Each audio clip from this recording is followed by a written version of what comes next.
What if the stories we consume are teaching us to accept violence against women and girls as normal? Men against women, women against women, girls against girls. I can't ignore the facts anymore. Especially when the same storyline repeats across cultures, from a wholesome drama to a high-end fashion campaign, it stops being coincidence. Drugged women, silenced women, women who endure and are expected to stay, girls who are adultified. It becomes conditioning. And the real question isn't why is this shocking? It's why have I been dazzled into thinking it's normal? Because what I'm really talking about today is the dazzle, the normalization of sexual violence against women and girls, and the way the harm is softened, stylized, and fed back to us so gently that it stops registering as harm at all. You're listening to Like Me podcast. It's JK here, and this is where raw truths meet reflection, where I challenge social narratives, explore self-advocacy, and move beyond surviving life-changing experiences into courage, self-assurance, and thriving. Because if you're anything like me, you'll recognize that life is for living and living freely. Hashtag our time to thrive. Before I begin, a gentle note. In this episode, I will be talking about sexual violence in the media, drug-facilitated assault, exploitation in fashion and entertainment, and violence against women and children in conflict and everyday life. Please take care of yourself. Pause if you need to. You matter more than this episode. During lockdown, I started watching international series, C-dramas, K-dramas, Spanish shows. They felt wholesome, beautiful. It was a way for me to escape. But slowly something began to repeat. A pattern. A woman is drugged. A woman is used. A woman is silenced. And then she falls in love with her perpetrator. Sometimes sex was framed as an antidote, a cure, which is just more assault packaged as healing. My rest was being built on stimulated trauma. I was being dazzled by the aesthetic, soft lighting, longing glances, emotional soundtracks, while violence crossed every line underneath. Just sell products. I noticed how often assault was reframed as romance. What disturbed me wasn't just the repetition, it was how quickly my mind adapted, how easily the violence stopped registering as violence. I've worked in marketing for years. I understand storytelling. I understand narrative positioning and aesthetic persuasion. Brands don't just sell products, they sell permission. Permission to forget, for permission to look away, permission to keep consuming while telling ourselves we are untouched by harm. And the more visionary the brand, the stronger the blindfold. Once I noticed it in the dramas, I couldn't unnotice it, and I couldn't stop seeing it elsewhere. The language used to describe real violence. For example, in the news, harm is rarely named. Women aren't raped, they're involved in incidents. Assault becomes allegations. A man had sex with a woman instead of assaulted her. Drugging becomes a night that went too far. The language is careful, polished, legally tidy, and emotionally empty.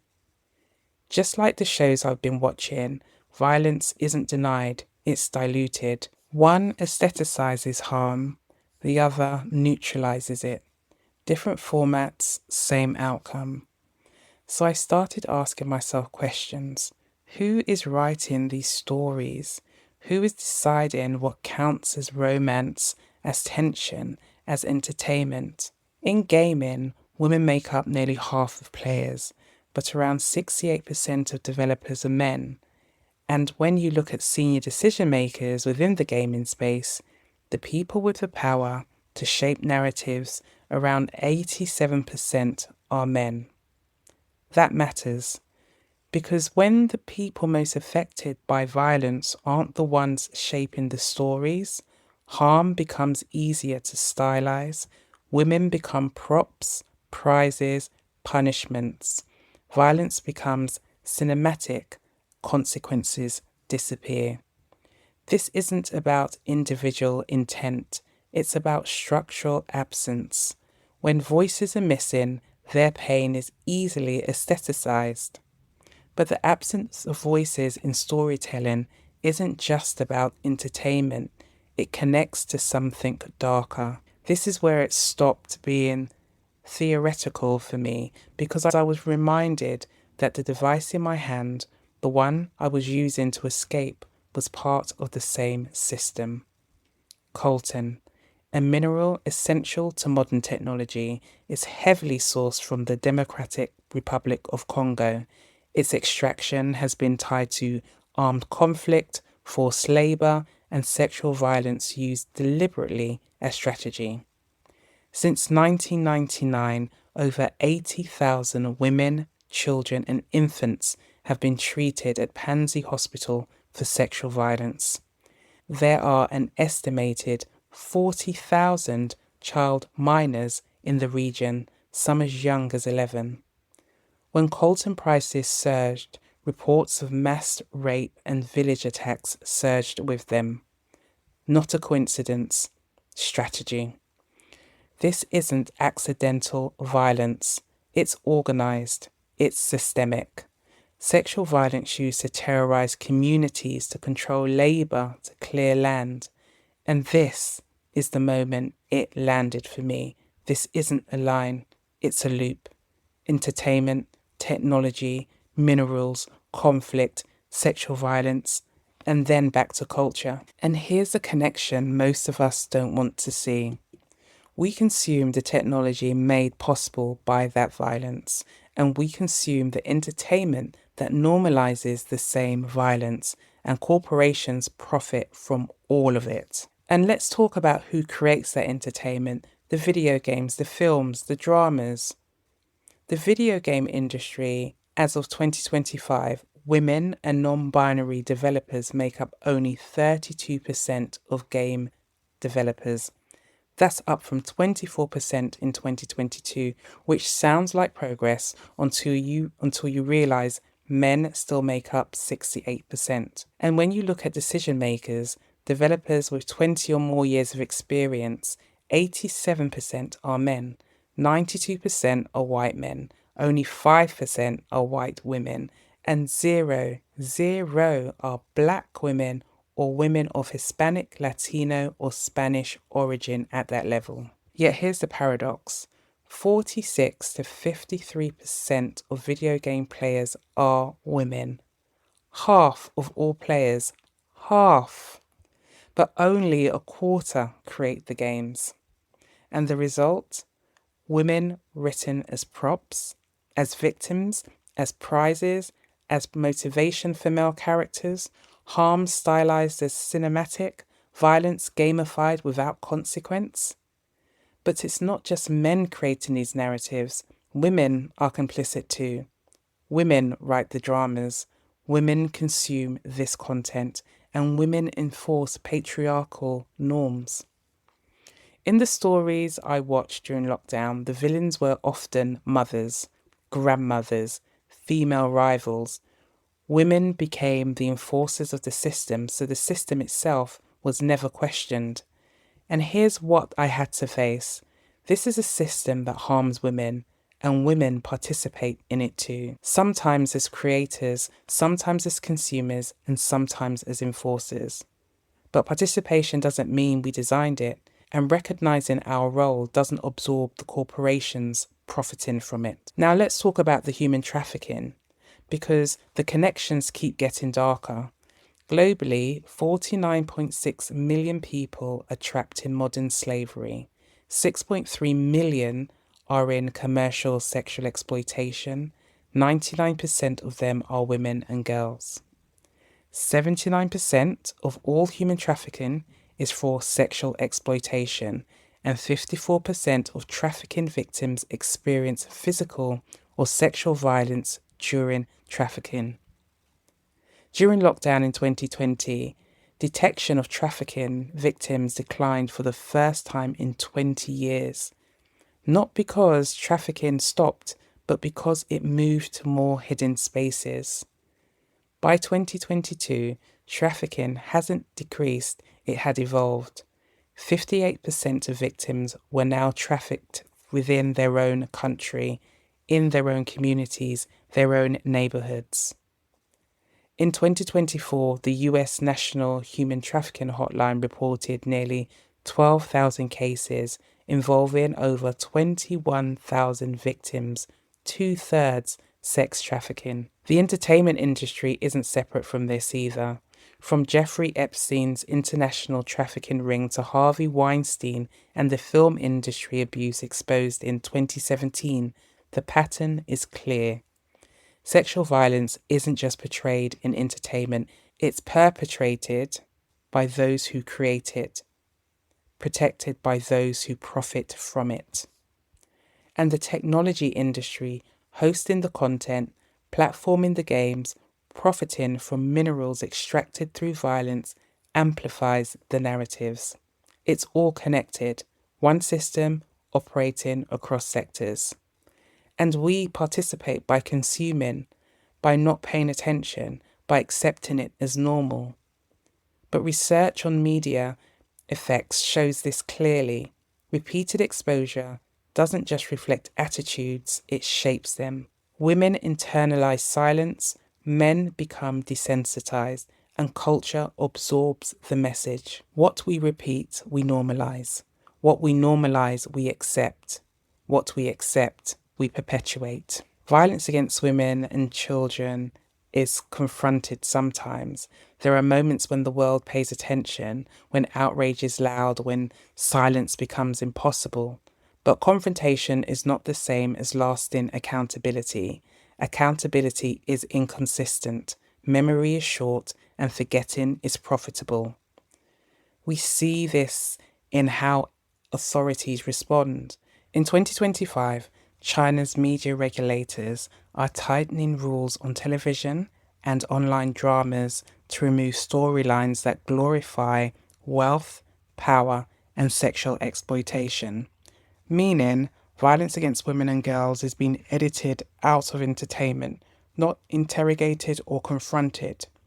So, not really challenging it has its pros and cons. In 2022, Balenciaga used children in fetish-themed campaigns. Legal documents about child exploitation were used as props. The world was disgusted. Influencers burnt their clothes. The celebrities were back in the front row. The cancellation was just a season. And more recently, we've had the creator Bonnie Blue facing 15 years in Bali for violating morality. She was eventually deported back to the UK with a small fine of £12, which is the cost of a McDonald's meal or maybe a large pizza. Then we have another controversial figure, which is Andrew Tate. Andrew Tate became the loud, crude spectacle, banned, condemned, held up as the problem. Meanwhile, quieter harm continued uninterrupted. Luxury brands recovered, aka Balenciaga. The same scripts were commissioned for dramas. The same dynamics rewarded. One man became the spectacle of accountability. The system behind him remained intact. There's a pattern, and the pattern is this. Wrap harm in beauty and it stops looking like harm at all. When a brand is visionary enough, we allow them to blur the lines of violence as long as the aesthetic remains luxury. This isn't abstract. Hospitals quietly treat victims. Therapists work day after day with survivors long after the headlines fade, long after outrage moves on. The shift happened for me when I stopped looking at these as separate events. The £12 fine in Bali, the Balenciaga comeback, They are all part of an economy of apathy. A system where outrage has a price tag, where forgetting is more profitable than remembering, where corporations know exactly how long to wait before we move on. The stories we consume aren't neutral. They imprint on our minds. They shape what feels normal, what feels acceptable, what becomes easy to ignore. This isn't about banning stories, it's about noticing them, because the moment you see the dazzle for what it is, the spell breaks. So I'll leave you with this. What are you watching that normalizes harm? What are you excusing because it's beautifully packaged? What are you funding without meaning to? Can you audit your own buy list? Can you be the person who says, actually, that's not okay?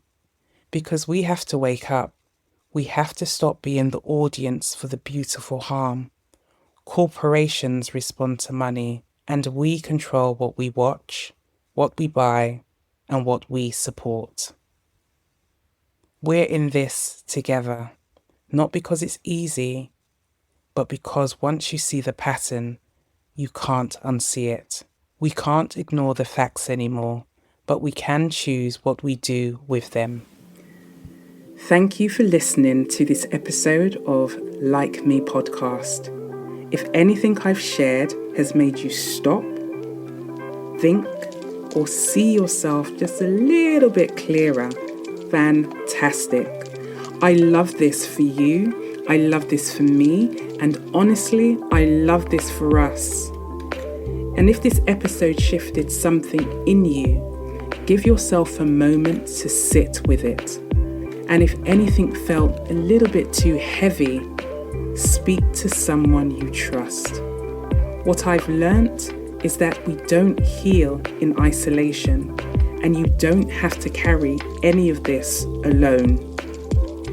This space isn't about staying in survival mode. It's about lifting ourselves out of the dimension that has tried to keep us trapped, and choosing a version of ourselves that's still becoming. If this resonates with you, share with someone who might need a reminder or a friend. And make sure you're following the podcast so you don't miss the next episode. I'm JK. Stay open, stay self-curious, and remember, it's our time to thrive.